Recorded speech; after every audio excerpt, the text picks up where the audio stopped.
soulmates. Hope you're well. We are almost back to the weekend. Want you to hang in there. Thank you so much for joining us on Fox Soul's Black Report. I'm Courtney Hicks. And I'm Nicordelai Corte. You know, each day we couldn't be more excited to amplify Black voices and inform perspectives as we take you on a journey across Black America. There are a lot of places that you can go to for news. We know that. But a lot of those places, they focus real narrowly on our blues, but here at Fox Soul's Black Report, we're really proud to share stories that reflect our rhythm and our blues. And that's why tonight, we're gonna discuss the fight for every Black vote ahead of the upcoming midterms. We're also gonna talk about the release of the Biden administration's student loan debt relief application and the continued fight to make diversity, equity, and inclusion in the workplace real. Also, don't miss the story about a 13-year-old Black inventor revolutionizing women's health. Now, for our headlines. All right, while health science continues to improve, it seems some patients are still not reaping the benefits. Simply said, Black folks aren't getting the same health benefits and outcomes as other Americans. So there's a recent study that shows that white patients are twice as likely than Black patients to receive life-saving health care, likely because of racial bias. Now, they found that 22% white patients received appropriate treatment, whereas only 11% of Black patients received the same. Now, the study also suggests new requirements for bias training, especially for heart transplant and mechanical heart pump team members. You know, yesterday we talked to Buffalo Mayor Byron Brown about the latest developments related to the racially motivated killing of 10 Black grocery shoppers in May. And in a recent report from the Attorney General's Office of New York, it's been found that social media played a huge role in the incident. Attorney General James said that, quote, the tragic shooting in Buffalo exposed the real dangers of unmoderated online platforms that have become breeding grounds for white supremacy. That's right. She says online platforms should be held accountable for allowing hateful and dangerous content to spread on their platforms. You know, allegedly, Peyton Gendron, he researched the local demographics of the community in Buffalo in order to target folks specifically at Tops grocery store.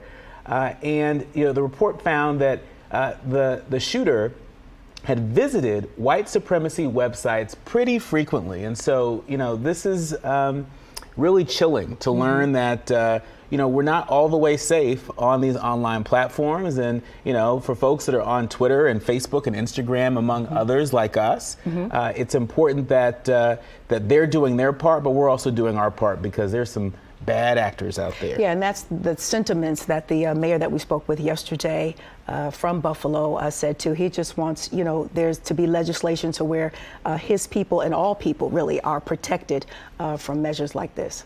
Yeah. And you know, I've got to say that online platforms are under a lot of scrutiny right now. I know that Congresswoman Yvette Clarke of New York has a bill on Capitol Hill that's looking into this. I also know that the Supreme Court has taken up 2 cases. There's a Google case and a Twitter case where they are evaluating whether, you know, what liability these companies have when it comes to these online platforms and people that use the platforms to spread hate speech, not just free speech. And so we'll have to keep our eye on the legislation that's put in place to hopefully help prevent tragedies such as this. Yeah, and that was a terrible tragedy, and we really wish the community in Buffalo more healing because I think folks are still reeling from that. Major concerns for Maryland voters who will not have access to the ballot box. Why? Well, we'll tell you why. It's because they're behind bars.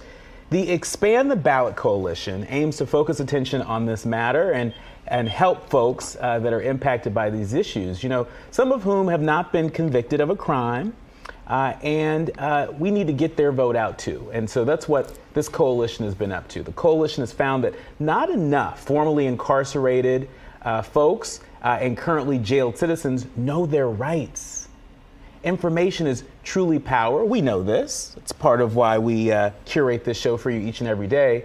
And we salute those working to make sure as many qualified voters as possible make it to the polls. And speaking of the polls, as we quickly head into the midterm election, there is a new poll out that highlights why Black women are so motivated to cast their vote this time around. In the Black Report chat room today is Glenda Carr, political strategist, president, CEO, and co-founder of Higher Heights of America. Welcome to the Black Report, Soror. See you, Sarah. Nice to talk with you today. So let me first lay it out for our soulmates. Higher Heights is a national organization dedicated to empowering Black women from the voting booth to the elected office, hence the hashtag Black Women Lead. Now, you guys got together and did this very enlightening poll. You conducted a survey with over 700 Black women voters nationwide. And it showed that Black women in particular, this go around, are very motivated to cast their vote in the 2022 midterm elections, but are also now motivated now more than ever because of these factors. Talk a little bit about the collection of factors that is prompting us to want to really be involved in this midterm election in particular. Yeah, I mean, with, a little more than 2 weeks before the end of voting on November 8th, this research that we commissioned by Change Research found what I think we already knew. Black women continue to be a consistent voting Black. What this poll also shows is that Black women are issue voters. We are 80 more motivated to vote in this election cycle more than ever because we understand the unique connection between our voting and our political power to being able to change this country. And so what this poll found were three things. Black women sit at the intersection of the issues. We are a multi-issue voters. We find that at the top of the issues that we're most concerned with is rent, the rising cost of housing and rent, the rising cost of groceries and gas.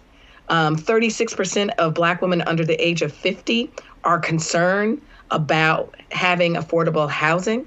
And so we are also concerned about, public safety, the rise in racism, and the concern that our education system is teaching accurate and correct history to our children. So what do Black women want? We want economically thriving, educated, healthy, and safe communities. And this latest poll shows that for the candidates that are vying for our votes, we want to know their vision for our community and this nation and how we are able to move it forward. We also are very uniquely connected to understanding that our powerful voting bloc is being targeted by voter suppression laws.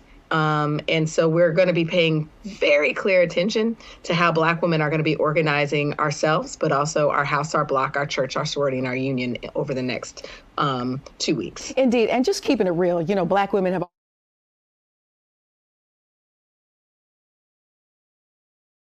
very interesting that the poll also stated that, despite some of the discrepancies when it comes to voting rights and all the messy redistricting, you also have, false accusations when it came to the last election.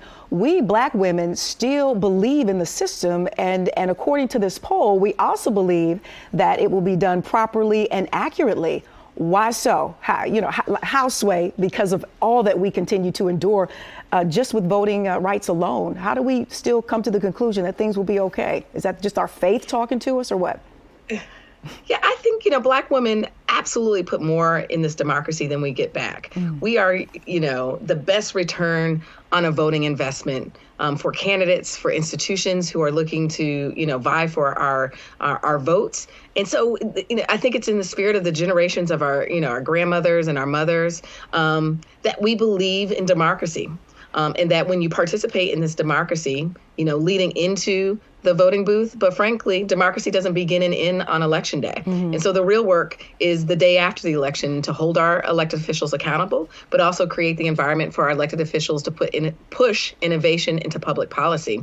And so 64% of us, are concerned about voting fraud, but 70% of Black women surveyed are still feel confident in our election system, and we believe that this election will be fair and accurate. Yeah, that's a pretty high number. And of that 70%, and I want you to make this point before we wrap up, there was somewhat of a gender gap here, as women 50 and under really aren't as motivated, according to the stats in this poll, as women 50 and up. Why do you think that's so? You think some of us older folks who've come into some experience and knowledge just buy into more that voting is the way for the change? Yeah, I've recently hit the 50 Same and over here. crowd this year. And so, 87% of Black women over 50 are motivated for this election cycle, but Yeah. our counterparts 50 and under, and I assume that includes young people who are just aging into the voting system, our millennials, slightly less motivated. But if you look at it, Black women 50 and under are still 65% motivated in this election cycle, which is still overwhelmingly a majority of Black women, regardless of age, are prepared to move this country forward. And still inspiring indeed. Glenda Carr, co-founder, CEO, president of Higher Heights for America. Thank you so much for joining us today. Continue to be that change maker on the forefront of change, especially for representation and leadership with Black women. We appreciate you so very much. Thanks for joining us today. Thank you. Indeed.